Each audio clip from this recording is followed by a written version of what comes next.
ناظرین، میرے ہاتھ میں ایک کتاب ہے، my struggles journey of a technologist, اور جن کی یہ اسٹرگلز ہیں اور جو ٹیکنالوجسٹ ہیں وہ میرے ساتھ بیٹھے ہیں، ڈاکٹر فرید ملک صاحب. تو یہ ان کی ایک میموار، یہ کل لانچ ہوئی ہے ادھر ایف سی کالج میں بھی اس تقریب میں موجود تھا. تو آج اس کتاب کے حوالے سے اور ڈاکٹر صاحب کی لائف اور سٹرگلز کے حوالے سے بات کرتے ہیں. ڈاکٹر صاحب، فرسٹ تھنگ فرسٹ، یہ جو آپ نے اس کا ٹائٹل وہ کیا ہے، my struggle journey of a technologist, آپ کی شخصیت کے کئی روپ ہیں.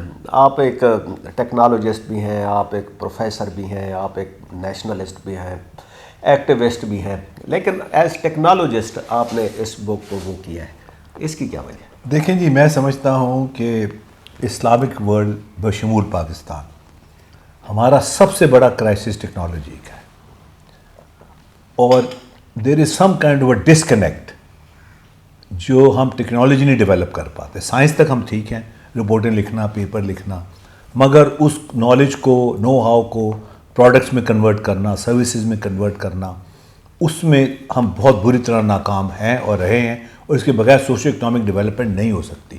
میری ایک صاحب سے بات ہو رہی تھی تو میں نے ان کو کہا کہ نہیں، ہمارے ریسرچ تو ہمارے سائنٹسٹ کرتے ہیں. پھر میں نے کہا جی، یہ 2 ٹرکش سائنٹسٹ ہیں، یہ میاں بیوی گئے جرمنی، وہاں انہوں نے یہ کووڈ ویکسین ایجاد کی اور وہ فائزر نے اربوں ڈالر اس پہ کمائے. تو انہوں نے مجھے کہا جی، ان کو جرمنی کیوں جانا پڑا، انہوں نے یہ ٹرکی میں کیوں نہیں ڈیولپ کر پائے. اس کا مطلب دیر is some thing in Turkey اور some thing in Germany which is not in Turkey. دیکھیں نا، تو ہم یہ انڈرسٹینڈ نہیں کرتے دی امپورٹنس آف ٹیکنالوجی، اور ٹیکنالوجی کے بغیر سوشل اکنامک ڈیولپمنٹ نہیں ہو سکتی. Technology is the strongest resource of our times. جن ملکوں کے پاس ٹیکنالوجیز ہے، جن کمپنیوں کے پاس ٹیکنالوجیز ہیں، وہ کہاں سے کہاں پہنچ گئی ہیں. اور وہ ان کی بہت گروتھ ہوئی ہے. بلکہ ابھی میں پڑھ رہا تھا، بڑا انٹرسٹنگ 2 چیزیں بڑی انٹرسٹنگ ہوئی جو میں ہائی لائٹ کرنا چاہتا ہوں. ایک تو انڈیا میں، جو امریکہ میں جو زیادہ تر ٹیکنالوجی ریلیٹڈ کمپنیز ہیں وہ ڈومینیٹ کر رہے ہیں انڈین انجینئرز اینڈ ریسرچرز. اس کی وجہ یہ ہے کہ انڈیا نے جو فریم ورک بنایا انڈین انسٹیٹیوٹ آف ٹیکنالوجیز کا، اس سے جو پڑھ کے لوگ گئے، پھر امریکہ سے انہوں نے ماسٹر پی ایچ ڈی کی. اس وقت وہ ٹیکنالوجی ڈریون کمپنیز کو وہ لیڈ کر رہے ہیں. ایک کمپنی ہے مائکرون، بوائسی آئیڈہو میں ہے وہ کمپنی. یہ بالکل اوپر اپ نارتھ ویسٹ میں ہے، اور بڑی ٹھنڈ ہوتی ہے، برف وغیرہ پڑتی ہے. تو میں نے کئی سال پہلے مجھے وہاں انٹرویو کے لیے میں گیا، اور انہوں نے مجھے جاب آفر بھی کی. تو پھر میں نے سوچا، میں نے کہا یار، میں اتنی دور برفوں میں کہاں رہوں گا، میں کسی اچھے شہر میں رہوں. کبھی پاکستان آنا ہوتا ہے، کوئی فوتگی ہو جائے، کچھ ہو جائے، وہ ایک برفوں کے اندر یہ کمپنی ہے، پتہ نہیں یہ کیسی کمپنی ہے. تو میں نے وہ جوائن نہیں کی، میں نے انٹیل جوائن کر لی. اب میں کل پڑھ رہا تھا 2 چیزیں. اس وقت بڑی کمپنی جو ہے وہ بڑی لیڈنگ ہے، کہ ایک تو اس کے جو پریزیڈنٹ ہیں وہ ایک انڈین انجینئر ہیں، نمبر 1، اور نمبر 2، انہوں نے آرٹیفیشل انٹیلیجنس کی چپس جو ڈیزائن کی ہیں، اس کے ذریعے وہ $1 ٹریلین کمپنی ہو گئی ہے. یعنی وہ کمپنی جو میں نے ریجیکٹ کر دی تھی کہ یار یہ میں کہاں، آئیڈو میں، آپ کو پتہ ہے نا آئیڈو کے آلو بڑے مشہور ہیں، آئیڈو پوٹیٹوز، یہ جو میک ڈونلڈ استعمال کرتا ہے. میں نے کہا میں کہاں جاؤں گا یار پوٹیٹو لینڈ میں، تو میں نہیں گیا. اب وہ کمپنی جو ہے over $1 ٹریلین کمپنی وہ ہو گئی ہے under the leadership of this Indian وہ. اچھا، یہ ریگریٹس ہوتے ہیں کہ آپ نے، وہ ہوتا ہے نا، وہ اس کی جو ہے کہ دا پاتھ ناٹ ٹیکن، کہ آپ نے یہ کر لیا اور وہ نہیں کیا. چلیں، جب آپ پاکستان واپس آئے تو ادھر ایز ٹیکنالوجسٹ آپ کے کیا کیا چیلنجز تھے، اور آپ کیا سمجھتے ہیں کہ آپ نے اتنے عرصے میں کیا آپ کی مین اچیومنٹس؟ دیکھیں جی، جو پہلی تو میں نے کوئی 10 سال جو تھے وہ میں نے کوشش کی، یہ سلیکان سیمی کنڈکٹر انڈسٹری، اگر آپ یہ دیکھیں، یہ جو ہے سلیکان، اس کو ڈیولپ کرنے کی کوشش کی. 10 سال میں نے اس پہ لگائے. اچھا، اب کلیئرٹی نہیں تھی یہاں جو پالیسی میکرز تھے، یعنی بے نظیر بھٹو کی گورنمنٹ اور نواز شریف صاحب کی گورنمنٹ. بے نظیر بھٹو کی جو گورنمنٹ تھی وہ پبلک سیکٹر کو سپورٹ کرتی تھی، جو نواز شریف کی گورنمنٹ تھی وہ پرائیویٹ سیکٹر کو سپورٹ کرتی تھی. تو وہ جب میں نے یہ کوشش کی سلیکان یہ ڈیولپ کرنے کی، تو بے نظیر بھٹو کی گورنمنٹ تھی، انہوں نے کہا جی ہم اس طرح کرتے ہیں کہ ہم ایک فیسیلیٹی ڈیولپ کرتے ہیں، اسلام آباد میں نیشنل انسٹیٹیوٹ آف الیکٹرانکس ہے، وہاں ہم ایک سلیکان فیسیلیٹی بنا لیتے ہیں، آئی سیز بنائیں گے، پھر اس کو ہم پرائیویٹائز کر دیں گے، جس طرح PIDC کا جو ماڈل تھا. ہم نے کہا ٹھیک ہے، ہم نے اس پہ کام شروع کر دیا. مارکیٹ ریسرچ بھی کرا لی کہ ہم نے کون سا چپ بنانا ہے, کیا کرنا ہے.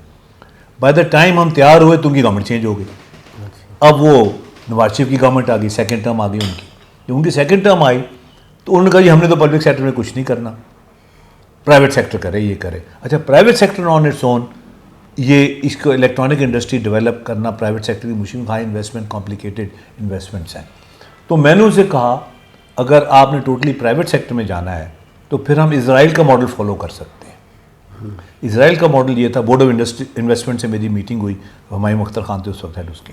اسرائیل کا ماڈل یہ تھا کہ جو پرائم منسٹر اسرائیل گئے پریزیڈنٹ آف انٹیل کے پاس, انہوں نے پریزیڈنٹ آف انٹیل کو یہ کہا کہ آپ ٹیل اویو میں آپ اپنی آئی سی میکنگ فیکٹری لگائیں, مینوفیکچرنگ فیسلٹی لگائیں, جو آپ کو چاہیے یہ کاغذ پڑا اس پہ لکھ دیں, we will do it, give it to you.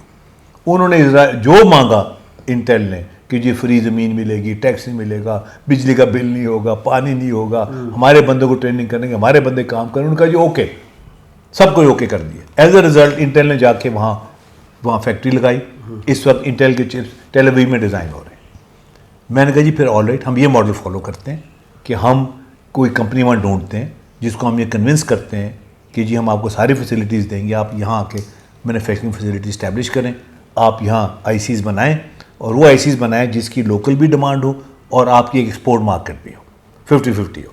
تو اس کو ہم ڈھونڈتے ہیں. ان کا جی ٹھیک ہے. بورڈ آف انویسٹر سے میری میٹنگ ہوئی, یہ میں 99 کی بات کر رہا ہوں, اکتوبر 99 کی بات کر رہا ہوں, سپٹمبر اکتوبر. میں امریکہ گیا, میں نیگوشیٹ کر رہا تھا کمپنیز کے ساتھ, تو یہاں پیچھے مارشل لاء لگ گیا, تو وہ پھر میں نے دیکھا, میں نے کہا یار یہ اتنا مشکل ہے اور گورنمنٹ میں کلیئرٹی نہیں ہے اس کو. تو پھر میں نے اپنا فوکس جو ہے وہ سلیکن سے مائننگ کی طرف کر دیا, اور اس میں پھر میں نے تھر پہ کام شروع کیا. اچھا سندک پہ بھی میں کنسلٹنٹ تھا. اچھا ہمارے ہاں کنسلٹنٹ جو ہے اس کو انڈرمائن کیا جاتا ہے, یعنی کرنی اپنی مرضی ہوتی ہے, کنسلٹنٹ کو بناتے ہیں اپنی مرضی کی تکمیل کے لیے. حالانکہ کنسلٹنٹ جو ہے وہ ایک ایکسپرٹ ہوتا ہے اپنی فیلڈ میں, وہ کہ آپ کو گائیڈ کرتا ہے, آپ کی انگلی پکڑ کے چلتا ہے کہ آپ کام صحیح کریں, غلطی نہ کریں. مگر یہاں یار لوگوں نے سب کچھ پہلے پلان کیا ہوتا ہے, جو ان کی مرضی ہے وہ کرنا ہے, اور کنسلٹنٹ کو ربر سٹیمپ کے طور پر یوز کرتے ہیں, جو ہم کہتے ہیں وہ کریں. ٹھیک, تو وہ سندک میں مجھ سے یہ ہوا, تو جب میں نے یہ محسوس کیا کہ یار یہ تو ڈیزاسٹر ہے, اور ایز اے پروفیشنل اگر میرا یہ پہلے میجر پروجیکٹ پاکستان میں ڈیزاسٹر ہو گیا تو میں تو پروفیشنلی بھی گیا, ملک کا بھی نقصان ہوگا. تو میں نے شور مچانے کی کوشش کی, منسٹروں سے ملا, پرائم منسٹر بات گئی, چیف منسٹر سے ملا, مگر کوئی انٹرسٹ ہی نہیں تھا, سب کے اپنے ایجنڈاز تھے, اپنے انٹرسٹ تھے. تو پھر میں نے تنگ آ کے میں نے کہا میں کم از کم اخبار میں لکھ دوں گا آرٹیکل کہ کل کو قوم ہم سے پوچھے گی آپ نے کیا جھک ماری, کیا کیا آپ نے. تو میں نے پہلا آرٹیکل جو لکھا وہ سندک کی جو مس مینجمنٹ تھی اس کے بارے میں میں نے لکھا, اور سارے آئیڈیاز دے کے رائٹ اپروچ کیا ہے. اور مجھے ڈر یہ تھا کہ ایونچولی یہ جو پروجیکٹ ہے, یہ جو وہ کانٹریکٹر ہے میٹلرجیکل کارپوریشن آف چائنا, یہ پروجیکٹ لے جائے گا اور ہمارا سارا سونا, تانبا اور چاندی یہ چائنا پہنچ جائے, اور ایگزیکٹلی وہی ہوا. دس از واٹ ہیپن. تو اس کی کوئی اکاؤنٹیبلٹی نہیں ہوتی کہ وہ اتنا بڑا پروجیکٹ ہم نے دیا ان کو اور حاصل وصول کچھ نہیں, تو at the end of the day ابھی ایک وہ ہم نے ایک آرٹیکل اپنے منٹ مرر میں وہ کیا, وہ تھا نیلم جہلم پروجیکٹ کے بارے میں, کہ وہ $1 بلین کا پروجیکٹ تھا اور وہ لانچ کیا اور وہ اب بند پڑا ہوا ہے. تو اس میں بھی وہ کنسلٹنٹ پہ ہی چیز ڈال رہے ہیں, لیکن وہ کہیں آگے جا کے وہ اکاؤنٹیبلٹی نہیں ہوتی, کوئی بات چیت نہیں ہوتی. تو آپ کہہ رہے ہیں کہ آپ کنسلٹنٹ تھے, آپ نے شور مچائے, ادھر ادھر بات کی, تو لیکن کسی نے نہیں سنا. یہ ریکو ڈیک کی بھی ہم مثال دیکھیں تو وہ کورٹ نے وہ معاملہ اٹھا لیا تھا, جس کی وجہ سے پاکستان کو وہ انٹرنیشنل لیول پہ کورٹس میں کافی وہ پریشانی کا سامنا تو کرنا پڑا. لیکن بہرحال وہ ایک لوکل لیول پہ تو ایک بہت بڑی ڈیزاسٹر تھی نا, کہ آپ نے اتنا بڑا اپنا پروجیکٹ کسی کو ایسے تھرو اوے اس پہ ڈال دیا. تو آگے اکاؤنٹیبلٹی کا کوئی وہ نہیں ہے کہ دونوں چیزیں ہیں, اکاؤنٹیبلٹی بھی ہے, لیک آف اکاؤنٹیبلٹی بھی ہے, اور اس کے بعد کور اپ بھی ہے, اور اس کے بعد اس سے نکلنا کس طرح ہے, اچھا ہر چیز وہ بھی نہیں ہے. اچھا میں نے کوشش کی تھی کہ ریکو ڈک کو ہم ٹیبل پہ بیٹھ کے سیٹل کر لیں, کیونکہ یہ میری فیلڈ ہے, میں سب لوگوں کو جانتا تھا. یہ کب کی بات ہے؟ مشرف کے, ہاں مشرف کے دور کی بات, جب میرے چیئرمین فاؤنڈیشن ختم 2006-07 کی بات ہے, جب جھگڑا شروع ہوا کورٹ کا. ایگزیکٹلی, کیونکہ جو لوگ اس کو ہینڈل کر رہے تھے وہ سمجھتے نہیں تھے. تو جب میں ان کے ساتھ بیٹھا وہ اس وقت TTC تھی, ٹیتلون کاپر کمپنی. ہاں میں ان کے ساتھ جب بیٹھا تو انہوں نے کہا جی آپ نے ایگریمنٹ کیا 25% آپ کا ہے, 75% ہمارا ہے. اگر آپ سمجھتے ہیں کہ یہ ایگریمنٹ انفیئر ہے تو let's it on the table. دیکھو نا, آپ اس کو نیگوشیٹ کریں. اچھا وہ ریڈی تھے؟ ریڈی تھے بالکل. دیکھو نا, جب آپ پروفیشنل آدمی پروفیشنلی بات کرتا ہے. اچھا پھر اس نے, میں نے کہا جی ڈاؤن اسٹریم انڈسٹریز نے کہا جی آپ اپنا لے کے آپ ڈاؤن اسٹریم لے لیں, آپ خود ریفائن کر لیں, اپنا کاپر اور تانبا بنا لیں. دے ور ریڈی. اچھا پھر میں باقاعدہ, میں پھر بعد میں جب ان کی PTI کی گورنمنٹ آئی تو میں ٹورانٹو بھی گیا to negotiate with them. They were willing throughout, they were willing to negotiate. دیکھو جو کاروباری آدمی ہے وہ ولنگ ٹو نیگوشیٹ ہوتا ہے. مگر ہمارے جو تھی, کیونکہ نان ٹیکنیکل لوگ انوالو تھے, اٹامک انرجی کے ریٹائرڈ انجینئرز انوالو تھے, جن کو کوئی کمرشل مائننگ کا ایکسپیرینس نہیں تھا, کوئی آئیڈیا نہیں تھا, وہ چلے گئے وہاں بلوچستان والوں کو کہ جی ہمیں 2 ٹرک لے دو اور ہم تانبا نکال دیں گے, آپ کو یہ کر دیں گے, وہ کر دیں گے. وہ کورٹ میں جا کے انہوں نے ایز این ایکسپرٹ وٹنس بھی بن گئے, بیان بھی دے دیا. حالانکہ ان کی کوئی لارج اسکیل کمرشل مائننگ کا ایکسپیرینس نہیں تھا, وہ ٹوٹل ڈیزاسٹر تھا. دیکھا نا وہ. اچھا مجھے میرے خیال میں کوئی جب یہ ریکارڈنگ کا نیگوشیٹ ہو رہا تھا تو GHQ بھی انوالو تھا اس کے اندر. تو مجھے فون آیا GHQ سے, شام کا وقت تھا, تو فون آیا کہ جی GHQ سے فون آیا ہے. میں نے کہا اللہ رحم کرے. تو میں خیر آیا لائن پہ, اس نے کہا جی میں کرنل سو بول رہا ہوں اور ہم چاہتے ہیں کہ آپ ہمیں ریکارڈنگ پہ آ کے بریفنگ دیں. کسی نے میرا نام دے دیا ہوگا کہ یہ اب اسے ہمیں بریفنگ دیں. تو میں کہا جی ٹھیک ہے میں آ جاتا ہوں. تو میں نے ان سے ٹائم شائم ہو گیا, انہوں نے ٹکٹ وغیرہ میرا ارینج کیا. جانے سے پہلے ایک فنکشن میں میری ایک جنرل صاحب سے ملاقات ہو گئی, ریٹائرڈ جنرل صاحب تھے جنہوں نے GHQ میں سرو کیا ہوا تھا. تو میری ان سے ملاقات ہوگی. میں نے کہا تھوڑی میں ان سے بریفنگ لے لوں GHQ کے بارے میں, کس طرح پریزنٹیشن, کیا وہ ورڈ کیا چاہ رہے ہیں وہ. تو میں نے جنرل صاحب سے کہا, میں نے کہا جنرل صاحب مجھے GHQ نے بلایا ہے. تو کہتے ہیں کس لیے بلایا ہے؟ میں کہ جی وہ بریفنگ چاہ رہے ہیں ریکارڈنگ پہ. Oh we know everything about recording. ٹھیک, وہ ان کے پاس 5 منٹ کا ایک وہ ہوتا ہے, ایک اسپیس ہوتی ہے جس میں انگریزی وہ we know everything about recording, what can you tell us about recording, this and that, یہ وہ میں نے یہ کیا, میں نے فلانا کیا, میں نے رپورٹ لکھی, میں نے پیپر لکھا, سب. جب ان کی تقریر ختم ہو گئی 5 منٹ کی, میں نے کہا جی جنرل صاحب یہ جو پروجیکٹ ہے پاکستان میں لارج اسکیل کمرشل مائننگ کا ایکسپیرینس کوئی نہیں ہے. کلوزسٹ میں آپ کے سامنے کھڑا ہوں کیونکہ میں نے ایریزونا میں مائنز میں کام کیا, اور کوئی نہیں بات. ہاں یہ تو آپ کی بات ٹھیک ہے, یہ لارج اسکیل کمرشل مائننگ کا کوئی ایکسپیرینس نہیں ہے. ٹھیک ہے نا. اب تھیوری اور پریکٹس میں بہت فرق ہوتا ہے. اب پھر میں جب وہاں بھی گیا GHQ, ان کو بھی میں نے سمجھانے کی کوشش کی.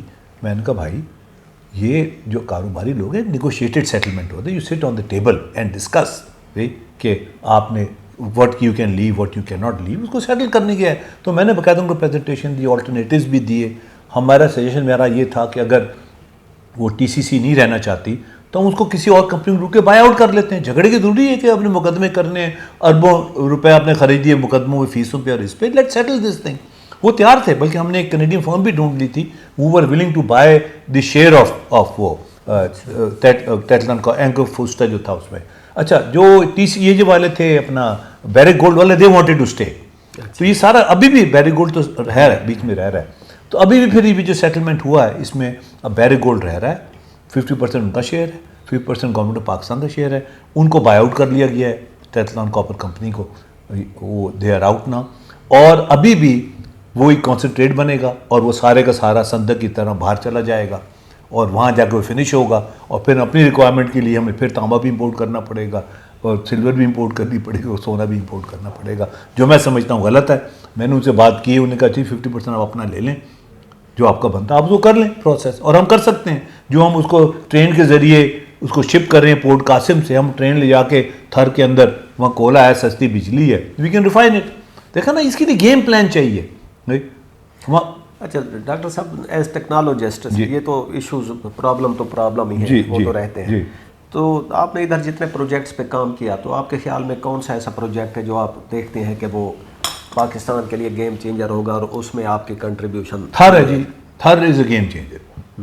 اور تھر میں میں نے بڑا کنسسٹنٹلی, یعنی 2004 سے جب وہ انرجی فورسائز کمیٹی بنی تو تھر میں مجھے اس کا انچارج بنایا گیا.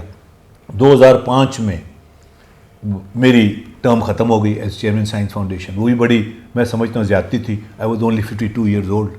مجھے ایکسٹینشن نہیں دی گئی اور میری جگہ ایک 72 سال کے ریٹائرڈ سائنٹسٹ کو وہ لے کے آئے اور مجھے انہوں نے فارغ کر دیا, تھینک یو ویری مچ کر دیا انہوں نے. ہم لاہور آ گئے تھی. پھر میں نے یہ سوچا اگر میں نے اس پروجیکٹ کو چھوڑ دیا تو یہ پروجیکٹ نہیں ہوگا, تو آئی کیپ گوئنگ تھی. اور اس لیے بھی امپورٹنس یہ تھی کہ ہم کولے کی طرف جا رہے تھے جب دنیا کولے سے ہٹ رہی تھی. تو میں جتنی کانفرنس میں, انٹرنیشنل کانفرنس میں جاتا تھا اور جا کے یہ ہائی لائٹ کرتا تھا کہ ہمیں کولا ڈیولپ کرنا ہے, ہمیں مائننگ کرنی ہے, ہمیں گیسیفیکیشن کرنی ہے, تو سب میری طرف دیکھتے تھے یار ہم تو ہٹ رہے ہیں تو تم اس طرف جا رہے ہو. میں نے کہا ہمارا فیوچر ہی یہی ہے. بہرحال کنسسٹنٹلی میرے کو 20 پیپرز ہیں اس پہ, پبلیکیشنز ہیں. میں کو تھر کو انٹرنیشنلائز کر دیا, سارے فورم پہ لے گیا, ساری دنیا کی کولے کے میپ پہ تھر آ گیا. اور فائنلی پھر یہ جو سندھ اینگلو کول مائننگ کمپنی بنی, شمس الدین شیخ صاحب اس کے ہیڈ تھے, ان کی بڑی کنٹریبیوشن ہے. وہ پھر انہوں نے سی پیک کے انڈر یہ مائننگ کی, کولا نکل آیا. پھر اس کولے کو ہم نے ٹچ کیا 2018 میں, 14 سال لگے 2004 سے 2018 تک. پھر کولے کو میں نے ٹچ کیا, میں نے شکر کیا, میں نے کہا ہماری زندگی میں کم از کم یہ نکلا ہے. پھر اس کولے سے اب ہم نے گیسیفائی بھی کر لیا ہے. اب وہ کولے سے گیس بھی بن رہی ہے, اسے انشاءاللہ یوریا بنے گا. اس کولے سے بجلی بن رہی ہے جو 8 روپے یونٹ ہمیں کاسٹ کرتی ہے. تو تھر از دا گیم چینجر. اور شکر ہے کہ تھر کو ہم بچانے میں کامیاب ہو گئے اور تھر ہم استعمال کر رہے ہیں, تھر کا کولا. تو ڈاکٹر صاحب یہ آپ کی بک آگے کوئی اور آگے کوئی بک ہے آپ کے پلان میں؟ ہاں جی, وہ اب نیکسٹ جو ہے وہ اس میں بک میں میری لسٹ ہے میرے آرٹیکلس کی, جو میں نے اب تک آرٹیکلس لکھے ہیں.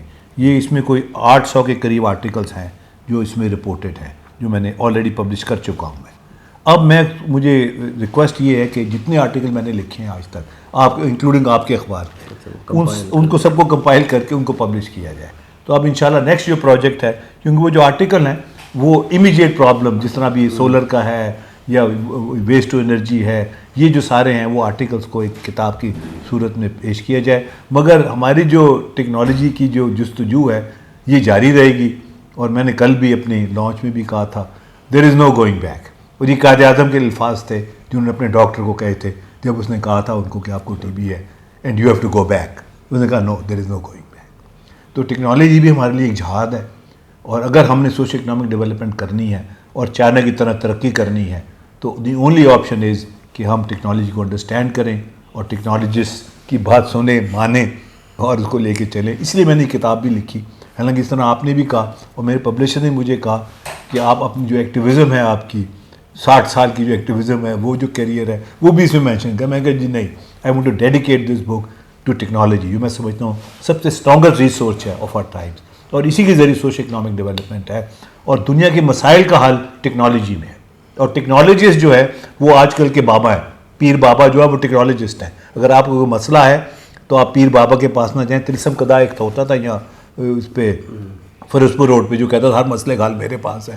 اب اگر آپ کو کوئی مسئلے کا حل ہے تو you go to a technologist. وہ آپ کو سائنٹیفک پرنسپل سے اس کا سلوشن ڈھونڈنے کی کوشش کرے گا اور انشاءاللہ حل بھی ہو جائے گا. یہ میری یہ جی میسج. تو ناظرین یہ بک ہے اور آپ سب سے ریکویسٹ ہے کہ اس بک کو آپ خریدیں اور پڑھیں, اور ٹیکنالوجی بھی فوکس ہو as a nation. We must focus on development of technology. اور ٹیکنالوجی پہ